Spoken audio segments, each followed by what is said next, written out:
आज मथुरा में लगे दिव्य दरबार में भक्तों को देखकर बागेश्वर बाबा बहुत खुश हुए। बागेश्वर बाबा ने कहा, आज तो ऐसा लग रहा है कि आप सब हिंदू राष्ट्र का ध्वज पहन रखा है।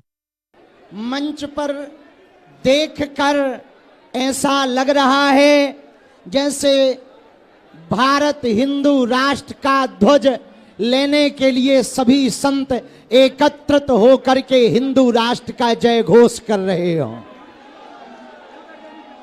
सभी महापुरुष संत भगवान मंच पर विराजमान हैं।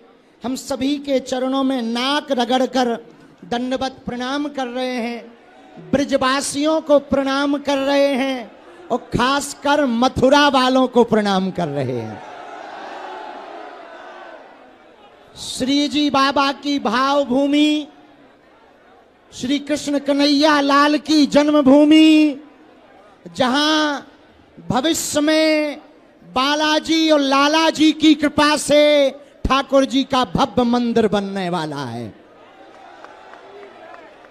जहां ठाकुर जी प्रकट भय ऐसी भूमि है मथुरा।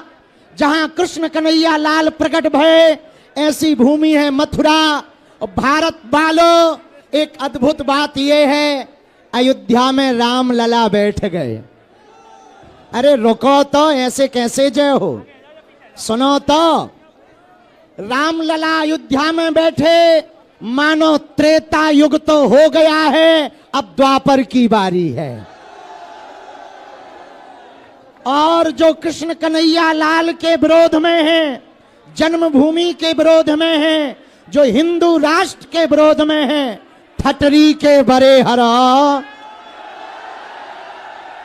पहले कहते थे कि राम लला हम आएंगे, मंदिर भव्य बनाएंगे। अब हम कह रहे हैं कृष्ण लला, ये सब संत आ गए हैं, माखन मिश्री खाएंगे। महापुरुष पहुंच गए हैं। 7 नवंबर से 16 नवंबर तक कात्यायनी माता मंदिर दिल्ली से बांके बिहारी तक एक ऐसी विशाल पदयात्रा पूरे संत महापुरुष कर रहे हैं। सभी संत आचार्य महापुरुष आगे आगे चलेंगे, हम इनके आप सबके पीछे पीछे चलेंगे। आज उसी के लिए पूरे मथुरा क्षेत्र के सभी प्रधान जो सामने आए हैं, प्रधान गांवों के प्रमुख पहुंचे हैं, सभी समाजों के अध्यक्ष पहुंचे हैं। हम एक बात कहना चाह रहे, पूछो क्या? अरे जोर से तो पूछो। त्रेता तो हो गया, अब द्वापर मथुरा में होना है। और यदि धर्म विरोधी छेड़ेंगे तो कलयुग संभल में होगा। भैया, हम किसी के भी विरोधी नहीं हैं, केवल और केवल सनातन के लिए कार्य कर रहे हैं।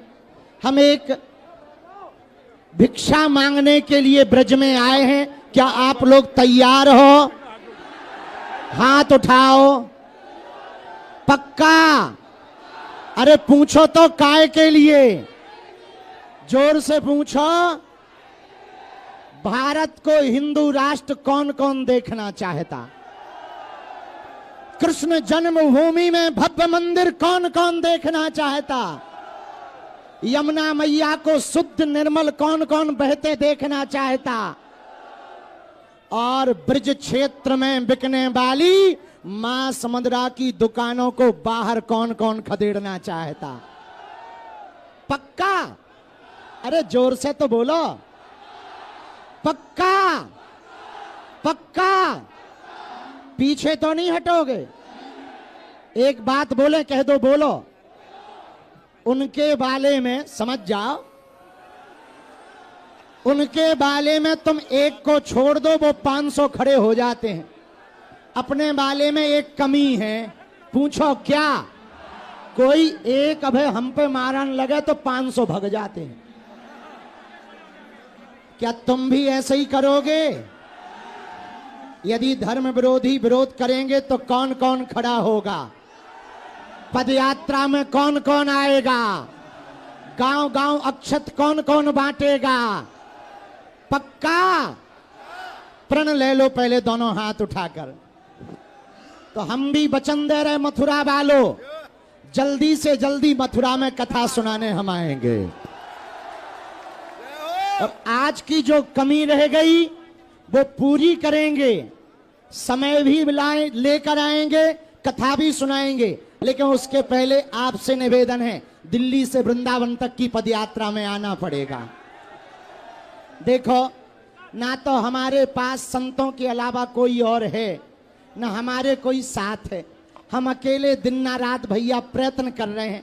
ना हमें नेता बनना है, ना हमें तुमसे वोट चाहिए, ना हमें किसी पार्टी को जितवाना है। हमको तो भैया केवल इतना चाहिए, हिंदुओं की बेटियों पर अत्याचार ना हो, लव जिहाद ना भारत में हो, भारत में रामचरितमानस को ना जलाया जाए, और भारत में सनातनियों के रहते हुए सनातनी मंदिरों को ना मिटाया जाए। हमारा केवल उद्देश्य इतना है, आपकी आने वाली पीढ़ी धर्म विरोधी ताकतों से लड़े ना। हमारा उद्देश्य है, जो हमें छेड़े उसको हम अभी ना छोड़ें। हमें किसी को मारना पीटना नहीं है, तलवारों की लड़ाई नहीं, विचारों की लड़ाई है। मथुरा वालों, आप यदि आज घर से बाहर नहीं निकलोगे तो कल तुम्हें धर्म विरोधी देश से निकाल देंगे। क्या तुम देश से निकलना चाहते हो? क्या तुम कोसी कला जैसा दंगा फिर से देखना चाहते हो? तुम्हें याद है 2012 का दंगा, हिंदू बेटियों को निर्वस्त्र करके कोसी कला में उपद्रव कराया था, याद है? किस किस को याद है? कौन कौन चाहता है कि लौट करके ऐसी घटना ना होवे?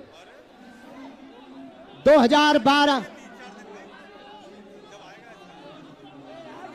कौन कौन चाहता कि भारत हिंदू राष्ट्र होवे? कौन कौन चाहता कि जातिवाद से ऊपर उठकर राष्ट्रवाद के लिए लोग एकजुट होवे? भैया, ये तलवारों की लड़ाई नहीं है, विचारों की लड़ाई है। हम किसी सरकार के पक्ष या विपक्ष के लिए नहीं आए, हम तो अपने ब्रजवासियों से मिलने आए हैं। हम ब्रजवासियों को प्रणाम करने आए हैं, हम ब्रजवासियों का आशीर्वाद लेने आए हैं, हम मथुरा वालों के चरणों को दंडवत करने और निमंत्रण देने आए हैं। भैया, हमारा भी बुढ़ापे को शरीर है दिन रात बोलत बोलत चलत चलत थक जाता आगी को लगो, और ऐसे लगन लगे कई बार के 90 साल से ज्यादा हो गए। एक बात सुनाए, कह दो सुनाओ, जोर से तो बोलो। एक आदमी ने एक पत्थर उठाया और एक कुत्ता को मार दिया। पता है क्या हुआ? वो कुत्ता भाग गया। लेकिन सुनो सुनो सुनो, हंसो मत।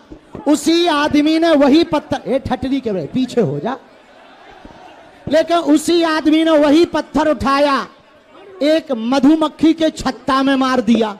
पता है क्या हुआ? आदमी भाग गया। पूछो क्यों? पूछो।